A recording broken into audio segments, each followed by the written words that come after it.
जय हिंद। आज हम बात करेंगे लेबर लॉ के बारे में। लेबर लॉ के बारे में ये बात करेंगे आज कि लेबर लॉ क्या होता है और लेबर लॉ कैसे बना है। तो पहले आप ये ध्यान दीजिए कि लेबर लॉ जो है वो 2005 में 3 लॉ को मिलाकर बनाया गया है। Labour law, trade union act 1919, district 1947 और लेबर लॉ 1948, ये 3 लॉ को मिलाकर के लेबर लॉ बनाया गया है। तो लेबर लॉ जो है, ये लेबर लॉ इसको समवर्ती सूची में आता है, इसको कॉन्करेंट भी कहा जाता है। और जो लेबर लॉ है इसमें जो कानून बनाता है, इसमें सेंट्रल गवर्नमेंट और राज्य सरकार, इसमें दोनों कानून बना सकता है। ठीक है, जो लेबर लॉ है इसमें सेंट्रल गवर्नमेंट और राज्य सरकार दोनों अपना कानून बना सकता है। अब यहाँ पे ये ध्यान दीजिए कि लेबर लॉ बनाया क्यों गया है। तो आप ध्यान दीजिए कि जो लेबर लॉ है वो क्या है कि अगर मालिक जो है और लेबर जो है, ये दोनों के बीच में कोई प्रॉब्लम क्रिएट ना हो, इसीलिए लेबर लॉ बनाया गया है।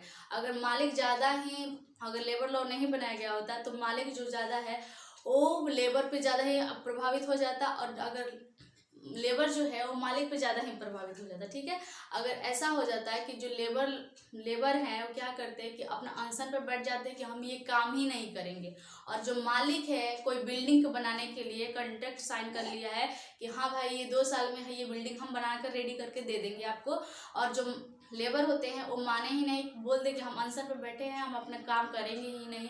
तो इससे हो सकती है प्रॉब्लम।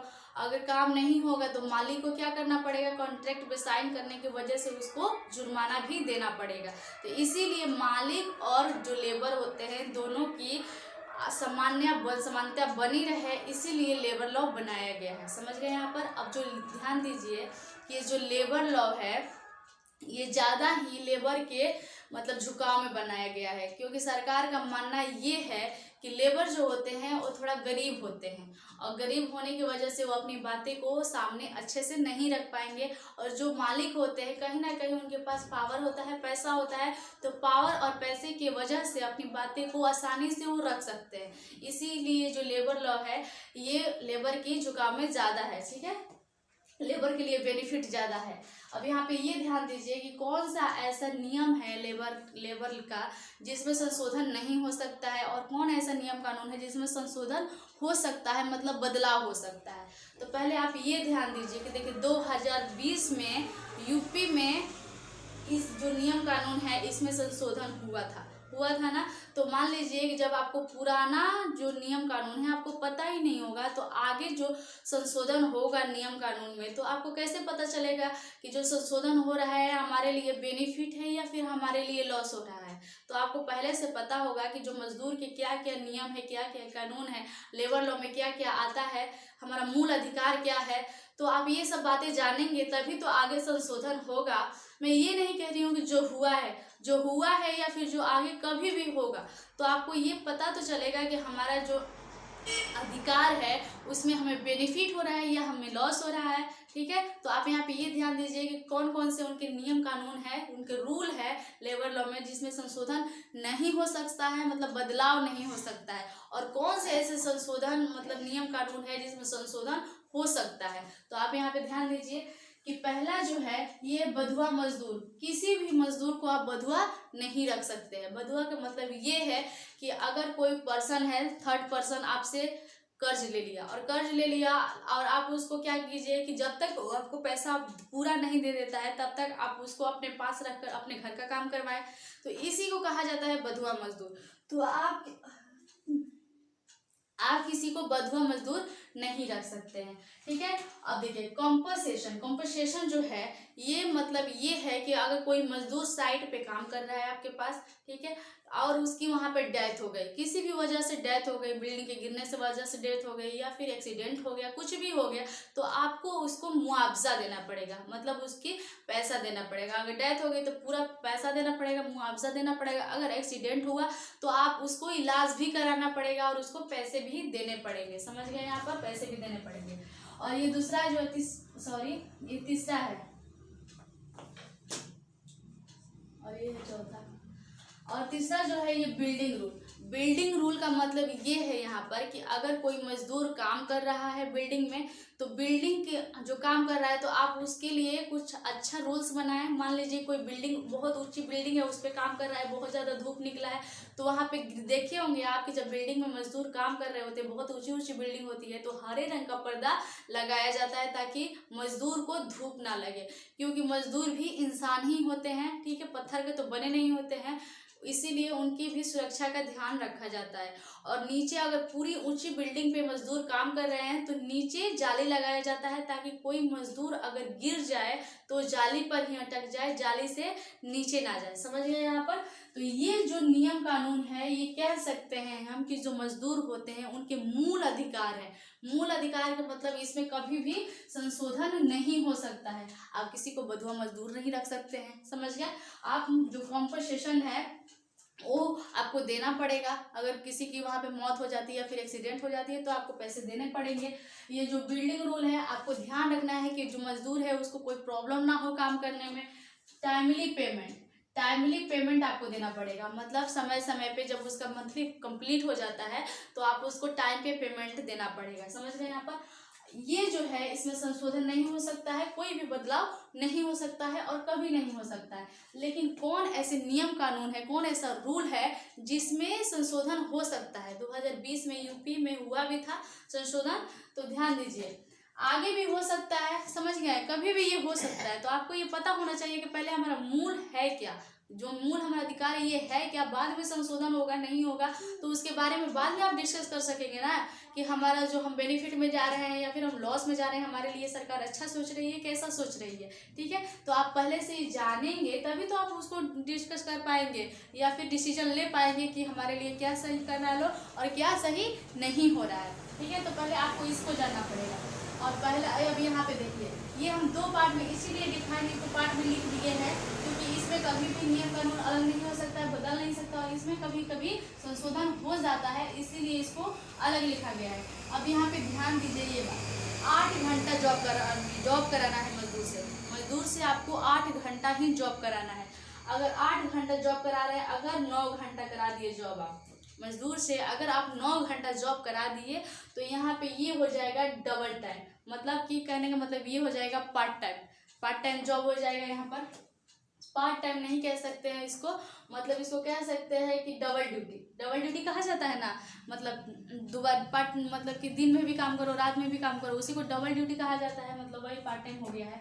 तो 8 घंटा जॉब कराना, 8 घंटा जॉब कराने का मतलब अगर मजदूर को 8 घंटा जॉब करा रहे हैं और हर घंटा के हिसाब से उसको 100 रुपये दे रहे हैं, 1 घंटा के हिसाब से उसको 100 रुपये दे रहे हैं, अगर 8 घंटा के हिसाब से उसको 800 दे रहे हैं, 8 घंटा के हिसाब से उसको 800 दे रहे हैं, तो हो गया यहाँ पे कि 1 घंटा का 100 रुपये बनता है, 2 घंटा का 200 बनता है, तो 8 घंटा का कितना बना? 8 घंटा का 800 बना। तो 8 घंटा का 800 बना, लेकिन जब 9 घंटा आप काम करवा लेंगे उससे तो 9 घंटा कितना हो गया? बनता तो 900 ही है, 8 घंटा का 800 तो 9 घंटे का 900। लेकिन क्या है कि वेज एक्ट के हिसाब से आपको अगर 9 घंटा मजदूर से जॉब करा दिए तो ये हो जाएगा डबल ड्यूटी कराने के हिसाब से आपको इसको डबल पेमेंट देना पड़ेगा, ठीक है? बनता तो 9 घंटा का 900 ही है, लेकिन हालांकि 1 घंटा एक्स्ट्रा जो मजदूर है वो काम किया है, मतलब अपने शरीर के औकात से ज़्यादा काम कर दिया है, ठीक है? तो इसीलिए उसको आपको एक्स्ट्रा मतलब डबल पेमेंट देना पड़ेगा। तो 9 घंटा काम करेगा तो कितना हो जाएगा? तो 8 घंटा का 800 और 9वां घंटा लगा तो 1 घंटा का वो 200 हो जाएगा, मतलब डबल हो जाएगा। समझ गए यहाँ पर? अब देखिए यहाँ पर लेबर यूनियन जो है, अगर कोई मालिक है और अगर लेबर की बातें नहीं सुन रहा है, ठीक है, वो बोलता है कि जाने दो जो हो रहा है होने दो, जो करता है लो करने दो, मतलब लेबर चिल्ला के मर जाए लेकिन मालिक सुन नहीं रहा है, ठीक है? तो यहाँ पे क्या होता है कि जो लेबर यूनियन है वो अपना लेबर का एक समूह बना लेते हैं, यूनियन बना लेते हैं और सभी मजदूर मिलकर इकट्ठा होकर अपनी बातें जो हैं मालिक के सामने रखते हैं। कहा जाता है ना, एकता में बल है, एक बोलेगा तो कोई सुनेगा नहीं, सभी जुट जाएंगे, सभी मिल जाएंगे तो उसको सुनना ही पड़ेगा, तो उसी को कहा जाता है लेबर यूनियन। अब यहाँ पे ध्यान दीजिए, मैटरनिटी जो है वो गर्भवती महिलाओं के लिए है। जैसे कोई महिला है, कंपनी फैक्ट्री या कहीं भी काम कर रही है और वो गर्भवती है, तो यहाँ पे ये ध्यान दीजिए कि गर्भवती महिला जब तक उसका बच्चा नहीं हुआ है और जब तक मतलब होने से कुछ दिन पहले और होने के कुछ दिन बाद तक उसको आप जॉब पे नहीं रख सकते हैं, उससे काम नहीं करा सकते हैं, और उसकी सैलरी जो है उसकी पेमेंट टाइमली उसको देना भी पड़ेगा। समझ गए यहाँ पे मेंटलिटी का मतलब। अब यहाँ पे देखिए वर्क डिस्ट्रीब्यूट। वर्क डिस्ट्रीब्यूट का मतलब ये है कि जिस काम के लिए बुलाना वही काम कराना। अगर कोई मालिक है किसी मजदूर को बुला रहा है अपने घर पे कि हमें ये बिल्डिंग बनाना है, ठीक है, इसका लिंटर करवाना है, इस काम के लिए बुला रहा है, और बुला रहा है ये बोलकर, और बुलाने के बाद वो अपने घर का पर्सनली काम कराने लगे, ठीक है, रोटी बनवाने लगे, अपना पैर दबवाने लगे, तो ऐसा नहीं होना चाहिए। जिस काम के लिए बुलाना है वही काम करवाना है। समझ गए यहाँ पे वर्क डिस्ट्रिक्ट। अब यहाँ पे देखिए better work place. Better work place का मतलब ये है कि अगर मजदूर जहाँ जॉब कर रहा है वहाँ का जो प्लेस है, जो जगह है, वो बेटर होना चाहिए। मान लीजिए किसी कंपनी फैक्ट्री में अगर मजदूर काम कर रहा है तो वहाँ पे जो वायरिंग वगैरह हुआ है, तार ऐसे ही खुला छूटा है, वहाँ पे बहुत सारी गंदगी है, सफाई नाम का कोई चीज़ ही नहीं है, तो इससे मजदूर को ज़्यादा ही क्षतिग्रस्त हो सकता है। मतलब अगर तार सट गया तो उसको करंट लग सकता है, ज़्यादा गंदगी होने से उसको मलेरिया हो सकता है, तो इस चीज़ का ध्यान देना है। समझ गए, इसीलिए बेटर वर्क प्लेस रखना है। अब यहाँ पे देखिए कॉन्ट्रैक्ट लेबर। सबसे पहले यहाँ पे मैं ध्यान देने वाली बात है कॉन्ट्रैक्ट लेबर। कॉन्ट्रैक्ट लेबर जो होते हैं दो टाइप के होते हैं, दो तरह के लेबर होते हैं। एक होता है कॉन्ट्रैक्ट लेबर और एक होता है परमानेंट। देखिए परमानेंट जो होते हैं वो तो परमानेंट है ही है, लेकिन जो कॉन्ट्रैक्ट लेबर होते हैं तो पहले क्या होता था, अगर कंपनी फैक्ट्री में कोई काम कर रहा है तो परमानेंट हो सकता है, लेकिन जो कॉन्ट्रैक्ट है किसी बिल्डिंग को बनवाना है, तो मान लीजिए कि अगर मालिक है तो कॉन्ट्रैक्ट लेबर के लिए मालिक है और किसी लेबर को बुलाए कि आओ भाई हमारे बिल्डिंग में काम करना है, 2 साल की काम है, 3 साल की काम है, ठीक है। लेकिन वो डरते थे, जो मालिक है पहले ये डरते थे कि अगर हम किसी मतलब उस टाइम पे ये कॉन्ट्रैक्ट लेबर नहीं था, संशोधन नहीं हुआ था, तो मालिक ये डरते थे कि अगर हम किसी मजदूर को बुलाएं और वो मजदूर क्या किए कि लेबर यूनियन बना करके बोलेंगे अगर कि नहीं अब हमको परमानेंट रख लो, तो मान लीजिए जिसको बिल्डिंग बनवाना है तो 2-3 साल में बिल्डिंग बन के कंप्लीट हो जाएगा, तो परमानेंट रखकर क्या करेगा। तो इसीलिए मालिक को भी ये डर रहती थी। तो मालिक क्या करता था कि बीच में एक मिडिल मैन, मतलब जिसको कहा जाता है मतलब दलाल उसको कहा जाता है, उसको पैसा देगा और बोलेगा कि तुम लेबर को पकड़ के लेकर आओ और तुमको सैलरी देंगे, तुम उसमें से उसको जितना देना है दे देना। तो इससे क्या होता था कि लेबर को डबल शोषण होता था, ठीक है। एक तो उसके पैसे में से आधा दलाल खा जाता था और आधा मालिक मार लेता था, तो इसीलिए मजदूर को डबल शोषण होता था। तो गवर्नमेंट ने क्या किया कि इसमें संशोधन करके कॉन्ट्रैक्ट लेबर कर दिया। मतलब कि कहने का मतलब ये है कि अब मालिक जाके मतलब मालिक सामने से जाकर लेबर से बात कर सकते हैं काम करने के लिए। वहाँ पे ये कॉन्ट्रैक्ट साइन करवाना पड़ेगा कि हाँ भाई हम ये बिल्डिंग बनवा रहे हैं, 2-3 साल में ये बिल्डिंग कंप्लीट हो जाएगी, 2-3 साल के बाद तुम वहाँ से चले जाना, ये बोलकर वहाँ पे कॉन्ट्रैक्ट पे साइन करवाएगा। अगर वो मजदूर मान गया तो ठीक है और नहीं माना तो ठीक है, ठीक है। लेकिन कॉन्ट्रैक्ट इसी को कहा जाता है। तो इससे क्या हुआ, कॉन्ट्रैक्ट लेबर बनाने से मालिक को भी फायदा हुआ और लेबर को भी बहुत ज़्यादा फायदा हुआ। लेबर को ये फायदा हुआ कि उसका शोषण अब नहीं होगा। मान लीजिए कि जो बीच में दलाल था वो क्या कर रहा था कि आधा पैसा वो खा जा रहा था मजदूर का और आधा पैसा मालिक। तो इससे क्या होगा कि जितनी सैलरी उसकी बनेगी उसको पूरा सैलरी मतलब लेबर को मिलेगा, और जो मालिक है उसको भी फायदा हुआ कि चलो भाई अब हमारा कोई मतलब काम समय पे हो जाएगा। 2 साल का कॉन्ट्रैक्ट अगर साइन किया है तो 2 साल पे ही कर देगा। मालिक को ये डर नहीं रहेगा कि लेबर यूनियन का, कि यूनियन ये बनाकर ऐसा बोलेंगे कि अब हमको परमानेंट करो, इस चीज़ का भी उनको डर नहीं रहेगा। समझ गए, उनका भी काम टाइम पे हो जाएगा। तो लेबर और मालिक दोनों के लिए ये बेनिफिट वाला काम हो गया। तो लेबर कॉन्ट्रैक्ट समझ गए। अब यहाँ पे देखिए इक्वल पेमेंट। इक्वल पेमेंट का मतलब ये है कि जो परमानेंट है, जो मजदूर आपके पास परमानेंट है और जो मजदूर आपके पास कॉन्ट्रैक्ट साइन करके है, उन दोनों की पेमेंट जो है सेम ही रख रहा है। ऐसा नहीं है कि जो परमानेंट है उसकी सैलरी अलग होगी और जो कॉन्ट्रैक्ट पे है उसकी सैलरी अलग होगी, ऐसा कुछ नहीं है, दोनों की सैलरी सेम होगी। समझ गए यहाँ पर। अब यहाँ पे देखिए इक्वल पेमेंट रहेगा। अब देखते हैं सेम फॉर ऑल। तो ऑल से सेंस ये बनता है, ये होता है कि ऑल का मतलब, और सेम फॉर ऑल का मतलब है कि जो परमानेंट के लिए आप फैसिलिटी रख रहे हैं, वही कॉन्ट्रैक्ट लेबर के लिए भी आपको फैसिलिटी रखनी पड़ेगी। ऐसा नहीं है कि जो परमानेंट लेबर है उसको आप मतलब नाश्ता दूसरा कुछ दे रहे हैं और जो कॉन्ट्रैक्ट लेबर है उसको आप नाश्ता दूसरा कुछ दे रहे हैं। जो नाश्ता आप परमानेंट के लिए दे रहे हैं वही नाश्ता आपको कॉन्ट्रैक्ट लेबर के लिए भी देना पड़ेगा।